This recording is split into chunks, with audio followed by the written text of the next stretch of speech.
Traffic विभाग के बाद अब एक और खुलासा जीएसटी विभाग का नंगा नाच, और नंगा नाच भी छोटा मोटा नहीं, बड़ी रिश्वत मांगने का नंगा नाच बड़े उद्योगपति ने खुद इस बात का किया खुलासा। मुजफ्फरनगर की जानी मानी छाता उद्योग फर्म श्री सन्मति के मालिक राजेश जैन जी को जीएसटी विभाग के हिमांशु शर्मा नामक व्यक्ति से एक कॉल जाती है और कहा जाता है कि आप बड़े सज्जन किस्म के आदमी हैं, इसीलिए मैं आपसे पर्सनल बात करना चाहता हूं। राजेश जैन जी ने अपने अकाउंटेंट को भेजकर, अपने अकाउंटेंट नाम भी बता देता हूं, अमित जी को भेजकर जीएसटी विभाग के हिमांशु से मुलाकात की। पहली ही मुलाकात में हिमांशु जी कहते हैं कि मुझे पता है आपका छाते का बहुत बड़ा धंधा है और देश नहीं विदेश तक आपका छाता जाता है। मुझे आपके अकाउंट की लूप होल भी यानी कमजोरियां भी पता हैं। ऐसे में मैं एक अच्छा आसान रास्ता बताता हूं, उस रास्ते को स्वीकार कर लो, आपका काम भी हो जाएगा और मेरा काम भी हो जाएगा। अमित ने उनकी बात सुनी। प्रपोजल था कि आप 50 लाख रुपया हमें दे दो और सारे मामले को रफा दफा करो, नहीं तो आपके छाते की फैक्ट्री पर अगले दिन ही या उससे अगले दिन ही छापा लगेगा। भ्रष्टाचार न करने की मुहिम में श्री सन्मति छाता फैक्ट्री के मालिक राजेश जैन ने आगे का खेल खेला और वास्तव में बहुत शानदार और प्रशंसनीय खेल है। बुलेटिन तो ऐसे लोगों को ढूंढ ही रहा है जो इस सरकार में भ्रष्टाचार की लगातार पोल खोलते रहते हों। बुलेटिन कई बार प्रकाशित कर चुका है कि किस तरह से जीएसटी विभाग कभी आलू मंडी के अंदर एक मामूली से दाल रोटी बेचने वाले पर छापा लगाता है, नए नए बहाने बनाकर समोसे के पत्ते गिनता है, नए नए बहाने बनाकर जनरल मर्चेंट की बिंदियाँ गिनता है। एक दिन बुलेटिन ने यह प्रकाशित भी किया था कि इतने छोटे छोटे व्यापारियों को भी अगर नहीं छोड़ा जा रहा तो एक दिन ऐसा आएगा जब आप मोची से अपने जूते की कील जुड़वा रहे होंगे और जीएसटी विभाग का कोई कर्मचारी कहेगा कि मोची जरा ये बता कि तूने जूते में 6 कील ठोकी है या 5 का हिसाब दे रहा है। ऐसी दुर्दशा शायद इसी मुजफ्फरनगर जनपद के अंदर हो रही है। अफसोस की बात, जिन व्यापारियों ने मिलजुल कर इस भाजपा की सरकार को राज्य और केंद्र में विराजमान किया है, उन्हीं व्यापारियों का जमकर शोषण जीएसटी के द्वारा वैसे तो हो ही रहा है, मगर अब बात इतने बड़े उद्योगपति से रिश्वत लेने तक सामने आ गई है। हौसले देखिए आप सरकारी अधिकारियों के। बात बड़ी बुलेटिन की कड़वी और जहरीली लगती है। जब सत्ता में आपके नेता हों तो आखिर ऐसे गुल कैसे खिल सकते हैं।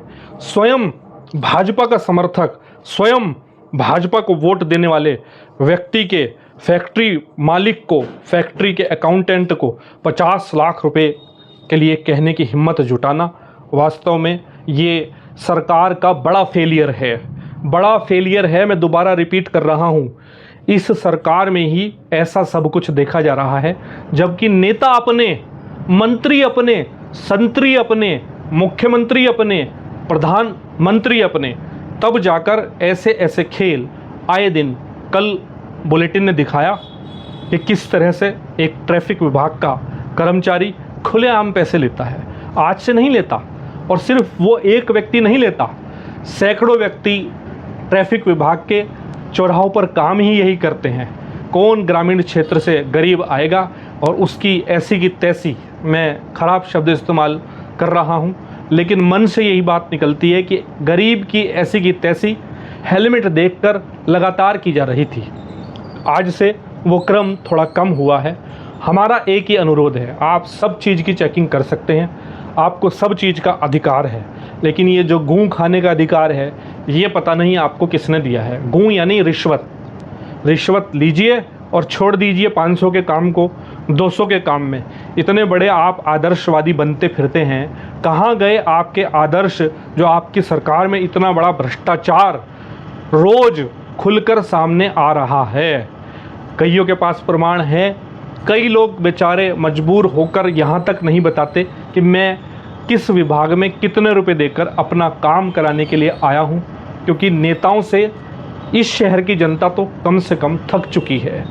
उनके चौखट पर माथा रगड़ने से अच्छा है इंसान खुद ही रिश्वत देने को तैयार हो जाता है और अपना काम करा आता है। ये इस ज़िले की पोजीशन है जिसमें 6 विधानसभाएं हैं और पूरे ज़िले में शायद ही कोई नेता ऐसा होगा जो आम जनता का रहनुमा बन पाया होगा। मेरी निगाह में तो शायद ऐसा कोई नेता है नहीं जिसने इस शहर का दर्द अपने दिल में लिया हो और इस दर्द को ख़त्म करने का ज़रा सा भी प्रयास किया हो।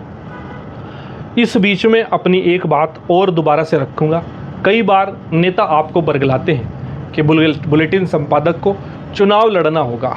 शायद आपको पता नहीं कि ईश्वर की कृपा से जो भी कुर्सी मुझे मिली है वो इन नेताओं से अच्छी है जो भ्रष्टाचार करते फिरते हैं और भ्रष्टाचार में संलिप्त रहते हैं या उन्हें इनडायरेक्टली सपोर्ट करते हैं। फिर कड़वी और जहरीली लगी होगी बात। मुझे किसी प्रकार का कोई चुनाव लड़ने की आवश्यकता न आज है, न कल थी और न आने वाले दिनों में होगी। समाज का काम मेरे समाचार पत्र के माध्यम से होता रहे, आपके दिलों में मेरे लिए जगह रहे। मेरे लिए इससे बढ़ के कुछ भी नहीं है।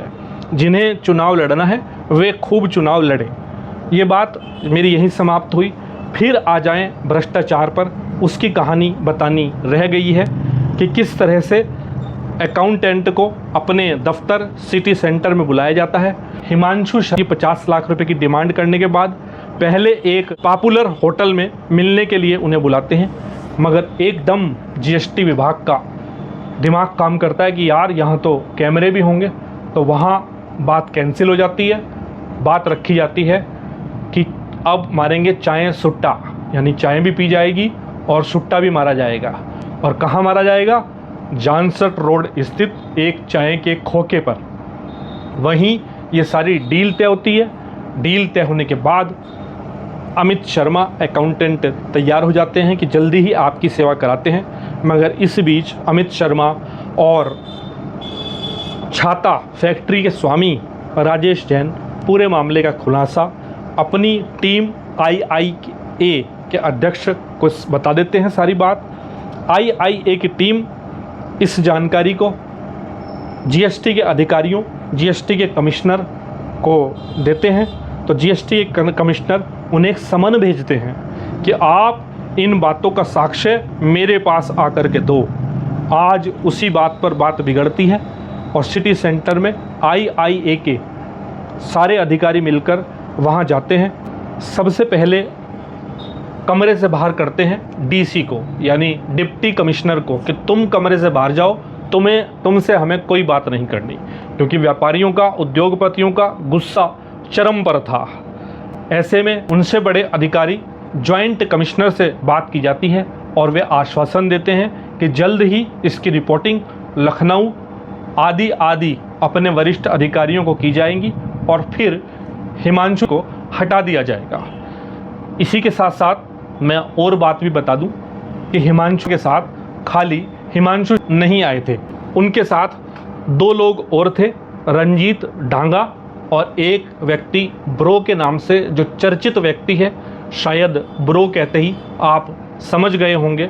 यानी इतना बड़ा षड्यंत्र उद्योगपतियों के खिलाफ इस मुजफ्फरनगर में चल रहा है। भ्रष्टाचार चरम पर है, ये अब बताने की कोई आवश्यकता नहीं है। कभी किस जिले में, कभी कोई अधिकारी इस सरकार में भ्रष्टाचार पूरी तरह कर रहा है। अब आप ये कहेंगे कि अन्य सरकारों में भी भ्रष्टाचार था। मानता हूँ कि अन्य सरकारों में भी भ्रष्टाचार था। फिर अपनी उसी बात पर आऊँगा कि क्या इन व्यापारियों ने, उद्योगपतियों ने भाजपा की सरकार इसी दिन के लिए बनाई थी कि आप उनकी तरह ही भ्रष्टाचार करोगे? आप मेरी बात को कहीं लिख लीजिए, कहीं अगर सर्वे हुआ या आम आदमी से पूछ लीजिए कि भ्रष्टाचार के रेट पहले से कितने गुना बढ़े हैं। ये भ्रष्टाचार के रेट इस ईमानदार सरकार में, एक बड़ी बात और कह दूं कि जो इनके बड़े नेता यानी मुख्यमंत्री योगी आदित्यनाथ, देश के प्रधानमंत्री नरेंद्र मोदी, वरिष्ठ नितिन गडकरी, इन जैसे लोगों पर किसी प्रकार का कोई भ्रष्टाचार का आरोप नहीं है, मगर नीचे के नेता क्या कर रहे हैं बताने की कोई आवश्यकता नहीं है, क्योंकि अधिकारी कभी भी भ्रष्टाचार, ये समझ लीजिए, किसी भी सरकार के अंदर बिना नेताओं की सहमति के नहीं करता। जिसे सर्वे कराना हो सरकार को, मुख्यमंत्री को, प्रधानमंत्री को करा करके देख सकता है। कोई भी जिला हो, मैं मुजफ्फरनगर जिले की स्पेशल कोई बात नहीं कर रहा हूँ, बिना नेता की सहमति के कोई अधिकारी, कोई कर्मचारी सड़क पर खुलेआम पैसा नहीं ले सकता। कोई जीएसटी का अधिकारी 50 लाख रुपए मांगने की हिम्मत नहीं कर सकता। तो ऐसे में किसकी पोल खुलती है, किसकी नहीं, बताने की आवश्यकता नहीं है। लेकिन इतनी शर्म आती है, बुलेटिन तो लगातार ये बात सालों से कहता चला आ रहा है। बुलेटिन ने पहले भी आपको बताया कि एक दाल रोटी बेचने वाले पे, एक समोसा बेचने वाले पे, एक बिंदी का पत्ता बेचने वाले पे या कानों के झुमके बेचने वाले पे जब जीएसटी की रेड पड़ती है तब कोई नेता क्यों नहीं बोलता, और बोलता भी है तो फिर कैसे हौसले हो जाते हैं जीएसटी विभाग के एक कर्मचारी से, इतने बड़े उद्योगपति से 50 लाख रुपए मांगने की हिम्मत कैसे जुटा लेता है।